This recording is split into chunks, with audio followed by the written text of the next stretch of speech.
Diversidad de las protistas. La materia es Fundamentos de la Vida, somos el grupo 5 y somos el primer semestre de preparatoria. Encargado por el Dr. Francisco Javier Puente Cavazos, Biología en Multimedia.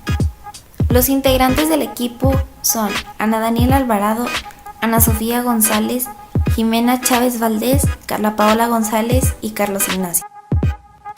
¿Qué son las protistas? Es el reino al que pertenecen los organismos eucariotas unicelulares o pluricelulares.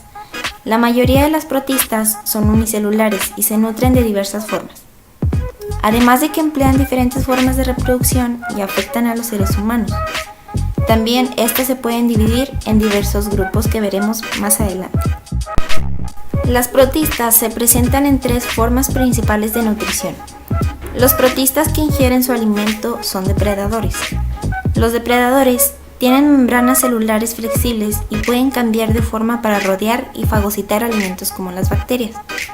Otros protistas depredadores generan corrientes que dirigen las partículas de alimento hacia las aberturas en forma de bocas que poseen. Se almacenan en una vacuola alimentaria rodeada por una membrana para después digerirlo. También los que viven libremente absorben los nutrimentos del suelo o de otros ambientes que contengan materia orgánica muerta. Ellos viven dentro de otros organismos. La fotosíntesis de las protistas tiene lugar en los cloroplastos. Aquí podemos ver la estructura del paramecio. La reproducción de la mayoría de las protistas es asexual. Sin embargo, muchos protistas también son capaces de la reproducción sexual. La reproducción sexual tiene lugar solo rara vez, en un momento particular al año o bajo ciertas circunstancias, en un ambiente abarrotado o cuando el alimento escasea. Entre los protistas también son comunes procesos no reproductivos que combinan material genético de diferentes organismos. La reproducción de las protistas nunca incluye la formación y el desarrollo de un embrión, como sucede en la reproducción de plantas y animales. Los protistas tienen efectos en los seres vivos, tanto positivos como negativos. Un efecto positivo que tienen los protistas marinos fotosintéticos es su papel ecológico, ya que beneficia a muchos otros organismos vivientes. Los protistas fotosintéticos que viven en el océano captan la energía solar y la ponen a disposición de otros organismos del ecosistema. Por ende, los ecosistemas marinos de los que dependen los humanos para su alimentación, a su vez, dependen de las protistas. Por el lado negativo, los protistas, parásitos, son los causantes de muchas enfermedades humanas. También causan enfermedades a las plantas, algunas de las cuales atacan sembrados que son importantes para los seres humanos. Además de enfermedades, los protistas pueden librar toxinas en el océano que pueden acumularse hasta alcanzar altos niveles dañinos en las zonas costeras. Los protistas se dividen en diversos grupos. Los principales son los Scabata, los Eglonosa, los Stremenophila, los Alveolata, los Rhizaria, los Ameobasa y por último las algas rojas y verdes. Ahora veremos cada uno a más profundidad. Los Scabata, también conocidos como excavados, recibieron ese nombre porque tienen una ranuera de alimentación que les da una apariencia de haber sido excavados de la superficie celular. Estos organismos carecen de mitocondrias. Los dos grupos más grandes son los diplomonados y los basálidos. Los diplomonados poseen dos núcleos y se desplazan por medio de múltiples flagelos. Los parabasílados son protistas flagelados anaerobios, llamados así por la presencia en sus células de una estructura característica llamada cuerpo parabasal. Todos los parabasálidos conocidos viven en el interior de los animales. Euglonozoa. En la mayor parte de estos, los dobleces de la membrana interior de las mitocondrias celulares tienen una forma característica que a través del microscopio se asemeja a una pila de discos. Dos grupos principales de los Euglonozoa son los euglénidos y los kinetoplástidos. Los Euglonozoa tienen mitocondrias características. Algunos kinetoplástidos causan enfermedades a los seres humanos.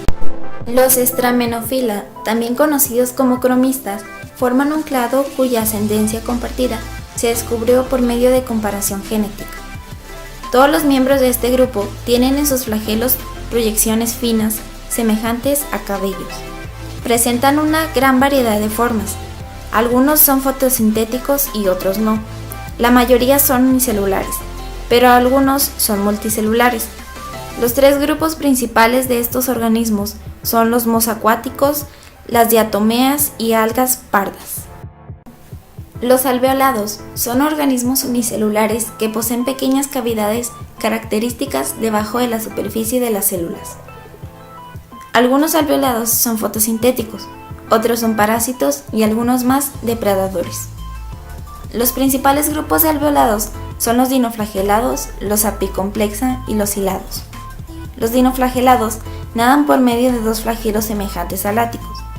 La mayoría de estos son fotosintéticos. Como podemos ver en la imagen, los flagelos circundan a la célula y el otro se proyecta detrás de ella.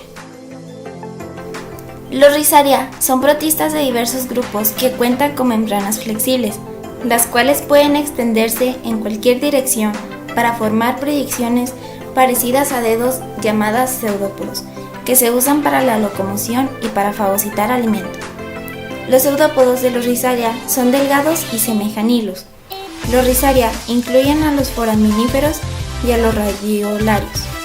Los foraminíferos son principalmente protistas marinos que forman hermosas conchas.